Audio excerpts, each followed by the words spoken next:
Trump, why would he come to this decision to stay involved in this war when he was so open about ending it? And so it's just like, I'll have this war done in 24 hours. Yeah. We need to stop the bloodshed. I want to see people stop dying. Yeah, well, again, I think it was the answer is the primary answer is it's based on a misunderstanding of the situation. I think people around him were telling him that, look, Russia is in a real fix. Their economy is about to collapse. They're losing, well, actually, like 20,000 people a month killed. And it was just, I think, Rubio just the other day, maybe it was yesterday, said that 100,000 Russian soldiers have been killed so far this year. And maybe they really believe it, or enough of them do, or telling Trump that. And so he really thought that, okay, yeah, he ignored everything that the Russians were saying from Putin on down, saying repeatedly ever since June 14th of last year. These are our demands. He just simply ignored them as simply, hey, well, that's probably just a negotiating position. They're really desperate. Offer them a way out. They'll take it. Um, I saw a New York Times story just yesterday, and the title of the piece was Putin messed up. And it was basically this, like, Putin had this chance under Trump. Trump was willing to give him this off ramp, offer him a ceasefire, and how desperate, really, what shaky ground he was standing on, how fragile the economy is, and the terrible losses that they're suffering, and Trump gave him a way out, and he didn't take it because he's just so detached from reality. This was basically the argument that the New York Times was making. So it just seems like we've seen challenges to the narrative. We've seen information actually contrary to this point of view come out from places like the New York Times. Even occasionally there will be an article, and within the dissident or community or the alternative media, we tend to seize on those and look, things are really changing. They're waking up to it. And yeah, there are individuals. It's important, it's good to talk about these articles, but sometimes we forget that the narrative can be, impervious to this. And the average consumer, or even the average member of the establishment, of the elite, they're still plugged into the narrative. And that's what that New York Times piece reflected. And I think that's probably true, just for Trump and the people around him. So you saw Trump getting really angry, Putin's feeding me this BS. Putin's been saying openly all along what his position is, but he's just assuming that, what they're telling is true, and that Putin really does want a deal. He's just desperate for it. And now he just understands, why is Putin being so unreasonable? He's mad. But if he actually had paid attention, and I'm sure it's not just what Putin's been saying out loud, but privately to him, to Witkoff. And we did see Witkoff actually come out and say, hey, they want the 4 Oblasts and whatever. It seemed like he understood that. But Witkoff is a team player. He's brought back online, and he's still, he after making some of those statements, he starts just repeating the party line. How much longer do you think this war can go on if we're coming up against some hard realities? We've talked about the open admission that, the United States is running out of Patriot interceptors, and this is becoming a big problem. Trump apparently even told Zelensky, sorry, we're just out, and they're trying to get people to give some more to Ukraine, move them around. So there's this open admission, or we can get to the point where we just straight up run out completely, and then there's just this glaring huge problem, that we're talking about wanting to defend Israel or go to war with Iran or attack China, when all of a sudden it's like, oops, we ran out of all these missiles just by supplying Ukraine. Or the other thing as well is just the manpower, the horrific fact that Ukraine is running out of men to fight this war. You're talking about, there's talks about starting to conscript women in the fall. If all of a sudden we're forcing women off the street to go to die in some trench on the front, like, that's, I mean, come on. It's getting to the point where it's just, will it get to that point? Will it get to that? Do you think it'll get to the point where we actually just straight up run out of munitions, certain types of munitions, or we get to the point where we actually are forcing Ukrainian women to try to fight this war? Well, first on the question of munitions, that's already happening. It is already a huge problem. And let's not forget, that just a week ago the administration was saying that we have to suspend shipments of certain kinds of weapons because they're at a critically low level. Now they're kind of obfuscating what they said, but I think that's just the reality. There was an article that came out well, we can see it as a reality for different reasons, but this article that came out in The Guardian a few days ago that said that actually, like, about Patriot interceptors in particular, that they're at 25% of the level that the U.S. considers adequate, for their own needs. So the U.S. has depleted their stockpiles to a very dangerous point, and they need to rebuild them. And we can see the reality in Ukraine. There have been attacks night after night on a larger scale than ever before. That's one part of the war that really has changed and has accelerated. The advances continue, and I think they're starting to gradually accelerate on the ground. But it's still, I think you can fairly characterize them as incremental. It's still the lava flow. There aren't any huge breakthroughs or rapid advances. We're not seeing that, but the advances are important on the ground. But in the air, we have seen just a notable escalation. We're at record-breaking attacks. Just the other night there was something like 700 drones and missiles that yes, not all of them struck their targets, but a very large percentage did within Ukraine. And you just see a near total absence of air defense, especially against the missiles. They just can't do anything. I mean, they can get some of the drones down, but only a fraction of them. And places like Kyiv, which are going to be the most heavily defended, one of the most heavily defended, if not the most heavily defended city in the country. You can see watch the videos. They're just coming in. There's nothing. There's no missile going up. There's only missiles coming down. And that tells you that they're out. They're just basically out. And then, Trump, after talking to Zelensky, Zelensky panicked when he heard that these shipments were going to be suspended. Trump said, well, I'll send you 10 more interceptors. 10 more interceptors is like enough for 15 minutes on one of these nights. I mean, really. You're supposed to fire 2. Each of these, I think the more expensive kinds are $7 million each. And, you have 5 incoming missiles. All 10 of them are going to be used up, very easily in one night. Very, very no easily. guarantee that they actually... Yeah, they're even going to hit them. Right. That's exactly right. They don't, especially if they're Kinjals or I think the Iskander M's are proving to be very, very difficult to bring down. They have new evasive measures that they use. That tells you, there's been a lot of talk like, Trump, the administration, they walked back this statement on pausing shipments.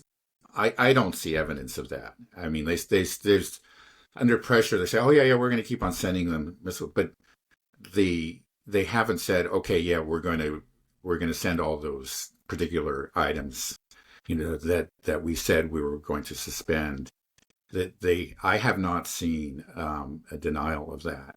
And just Trump's statement about sending 10 interceptors tells you that, what they said earlier wasn't a political decision. They're talking about reality. They have come up against a hard limit, and it's just very limited is what they can do. Now think about it, like in the Middle East, the THAADs were used to defend Israel. Apparently, somebody put this recently, like 15 to 20% of all THAADs in the world were used during those 12 days to defend Israel from missile attacks from Iran. Not very effectively. I'm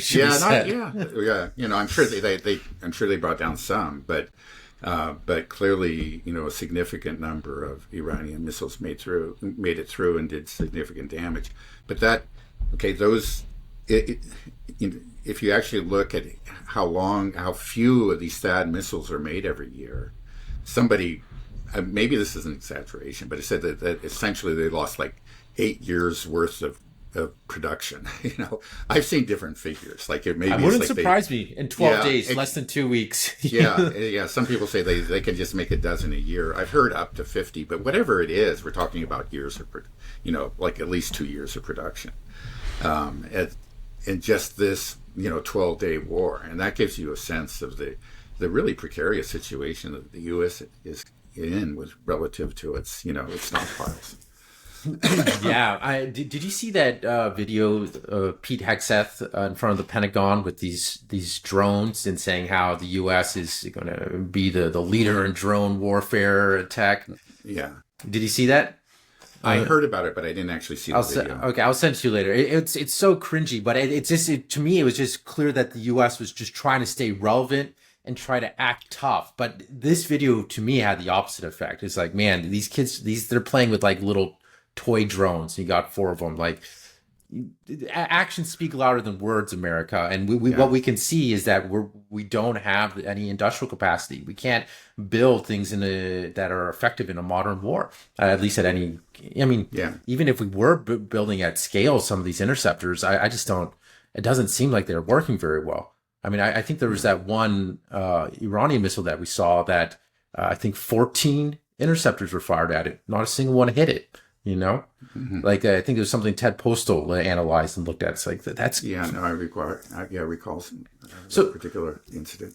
So how does this all end? What does this mean for the war in Ukraine? How does this finish? I mean, well, I think that it seems like, well, first of all, that the administration never stopped supporting Ukraine. There was those few days, I believe it was in March, where they applied pressure.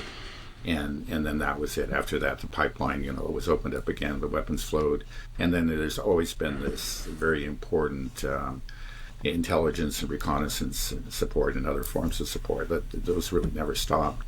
And now we're getting, the first Trump weapons being put into the pipeline. I think the pipeline will continue to flow, and the other support will continue as it is. Trump does not want to have an Afghanistan happen on his watch, but I don't know that he can avoid it, because they are the U.S., even with all the weapons, of course, that were sent to Ukraine under Biden. The Ukraine's position just steadily deteriorated. We can see, especially with regard to air defense, but all along the line too.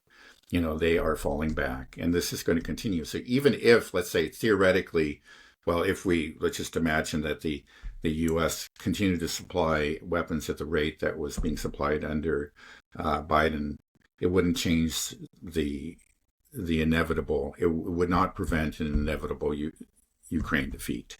It's just going to happen. But the reality is that we don't have it. We're running out. So we're going to be drawing munitions from monthly production runs. The stockpiles have been depleted, and so they'll continue to receive them, but it'll be a trickle, rather than a flood, and that is just only going to accelerate the collapse of Ukraine. And the Ukraine has other problems, manpower and motivation problems too. You can see, the people that are being sent to the front line really don't want to be there by and large. So I don't see that he can prevent the collapse. Now, whether it's going to take it'll be an Afghan-style collapse or it'll be a slower collapse, remains to be seen. But there will be a collapse regardless, and that's something that he's trying to avoid. And I think everybody else in the administration is trying to avoid. Probably the idea is try to kick the can down the road. It would have to be another 3.5 years, basically, or 3 years, right? 3.5 years, right? It's not going to make it that long. I don't think that's highly unlikely. I mean, the Ukrainians have hung in there longer than I think a lot of us expected, but there are increasing signs that they're coming to the end of their rope. And I think like within a year, or we'll just put it that way, it could be a lot earlier. It could even be like the end of the summer, but within a year that we'll see some form of true collapse. And that'll be in the middle of his administration.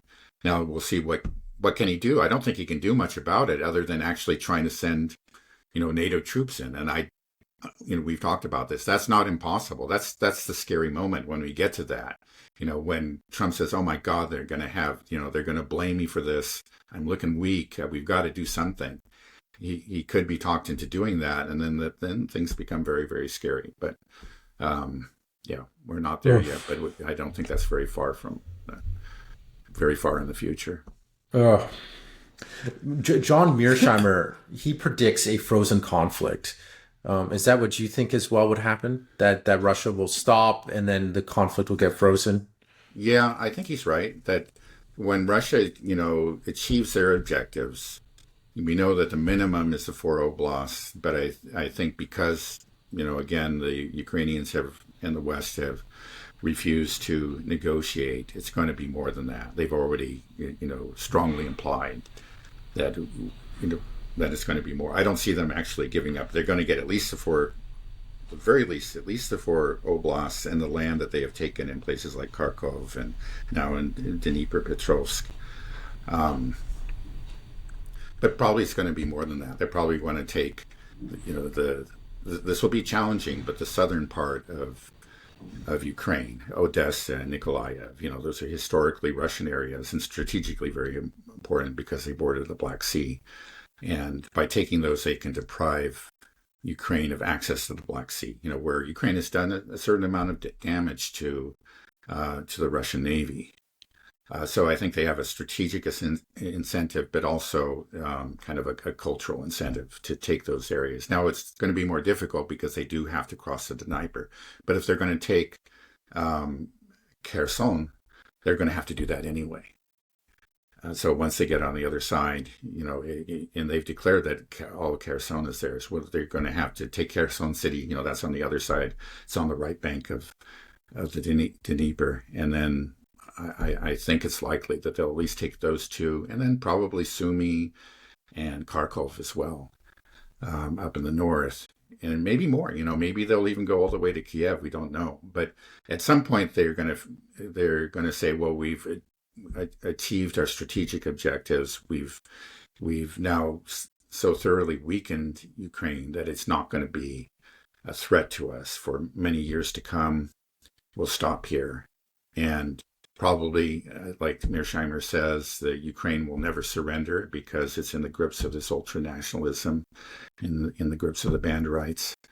So it'll just be a frozen conflict, which is not really good for everybody. Now, the problem is that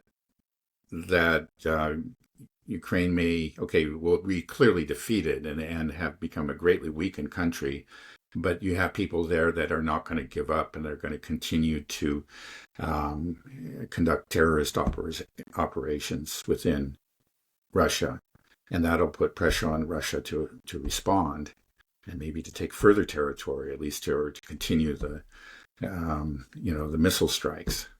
We talked about this before, that Russia might be sort of changing its posture with the Ukraine war and viewing it more as a counter-terrorism operation. And we saw an assassination of a Ukrainian, I don't know what position, but a Ukrainian military commander, relatively high up. I was just listening. He was in intelligence, the SBU. So he was a high-ranking commander, a colonel in the SBU.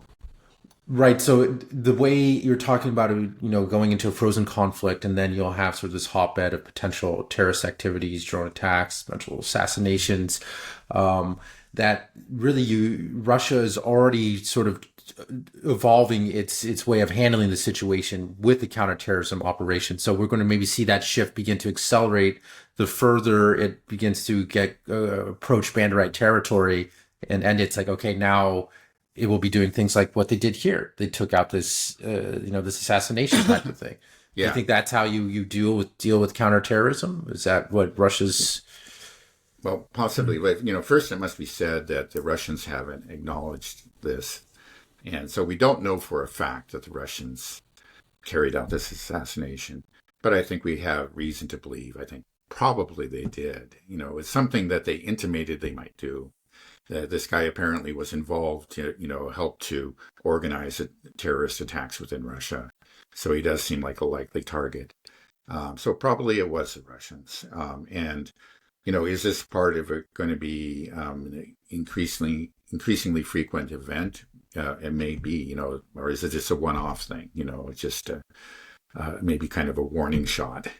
And the Russians will see, if these terrorist attacks subside. We don't know. We really don't know.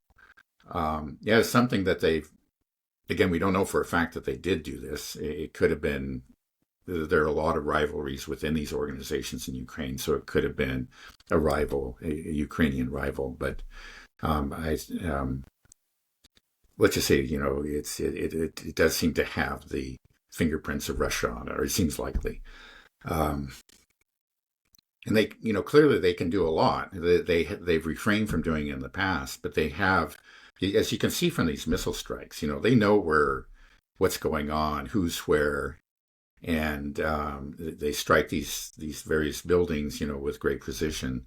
Buildings that are often disguised as something else, but they know what's going on inside these buildings. That tells you that they have a significant intelligence network, because there's no question, but there are a lot of Russian sympathizers, within Ukraine, on Ukrainian territory, and they are willing to work for Russia, and that's not going to change for the foreseeable future. So they could go after more people, say we have avoided this in the past, but you've pushed too far, too many terrorist attacks. Now you people that are organizing these attacks, you're going to have to pay the price. Right. Yeah. I've heard reports that there are a lot of people in Ukraine. Probably the most hated organization currently in Ukraine is the TCC. It's the forced conscription units that go around in these vans and grab people off the streets and beat them up and throw them to the front line. I've heard Ukrainian citizens have been sending information about the location of these TCC people, where they are, who they are, to Russia, so Russia could take them out. And I'm just, in general, we've seen assassinations that the United States and Israel commit regularly, and they're heinous acts, and they always seem to be counterproductive. And they seem to have the opposite effect, like we saw in Iran, the rallying around the flag effect. But maybe what we have here in Ukraine is that, if these people are just under such an oppressive regime and are being forced off the streets, like you said, there is this sort of a rebellious group that could be grown within Ukraine to help, defeat these things. And this is, I don't condone assassinations, but in my mind, it's almost more moral to do this than what we see, this forced conscription and sending these people that don't want to fight to the front line. Let's take out these evil people that are involved in these terrorist organizations that are oppressing the Ukrainian people, that, are forcing them off of these, to die for a cause that they don't believe in here, so. Yeah, maybe that's how it's going to. Do you think that's kind of how it's going to play out? We're going to have this. Well, right. This is something that maybe these attacks on the TCC, it is a part of a new policy, but it seems to be very carefully calibrated. The attacking groups that are unpopular within Ukraine, and so it's they're not going after what's happening in Iran. The head of the IRGC, or the supreme leader himself. That's like going after the Pope, right? If you try to kill Ayatollah, it's like, that's crazy. Yeah, right. No, it's really horrific, and apparently they were after almost the entire civilian leadership. That's what the Iranians say. That's what Pezeshkian himself said, that that night there were missile strikes very close to where he was, and he believes they were going after him. And the Iranians have, and there's. Okay, we can't know that for sure, but there's really not much reason to doubt it. Look at the other targets that they went after. It was an attempt at just a total decapitation. Now, first of all, the Russians have been in this for 3 years, and they haven't done anything. And they have suffered some horrific, terrorist attacks, particularly the Crocus City Hall, and have not responded in kind. And this is not responding in kind. It's not like they're carrying out terrorist attacks within Ukraine. Going after the TCC, that's a legitimate military target.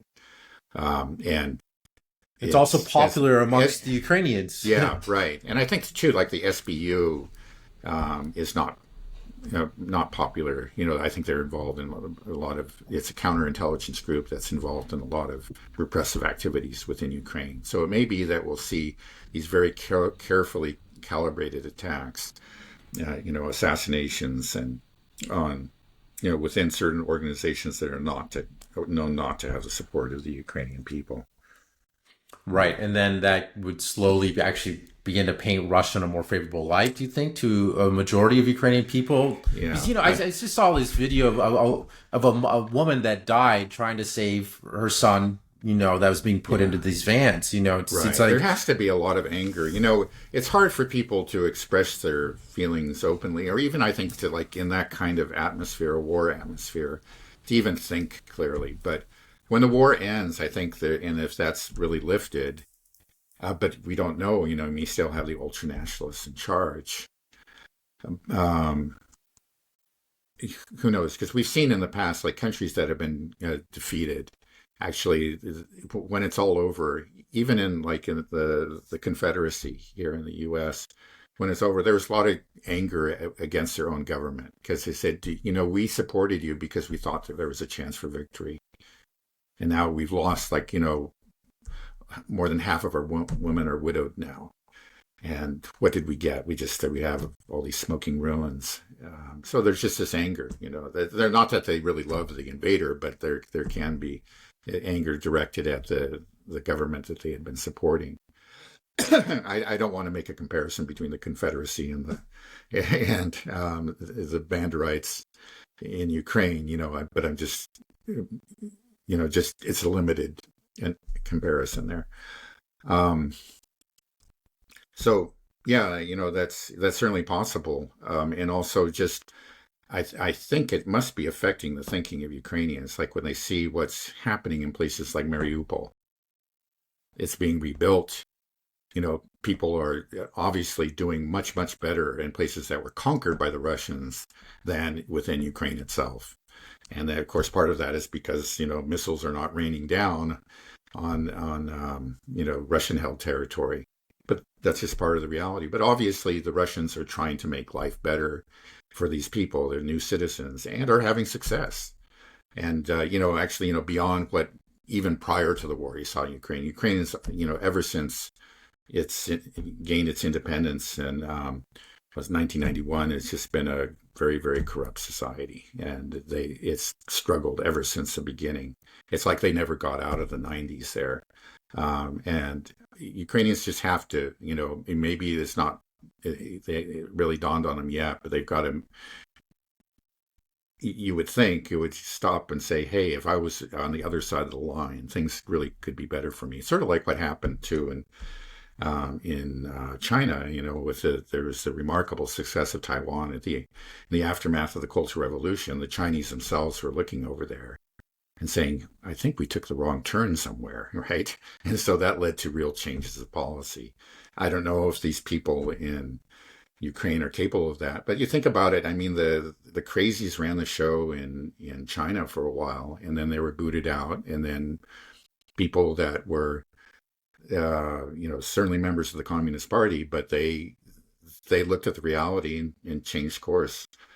I don't know if the Ukrainians are capable of that. Talking about the Ukrainian government is capable of that or not, but maybe we'll right. see. I mean, it's a little more complicated with Ukraine as well because it's being propped up by the entire Western world. So, like, Yeah, the Western right. world's got to let go too. It's not just Yeah, Ukraine.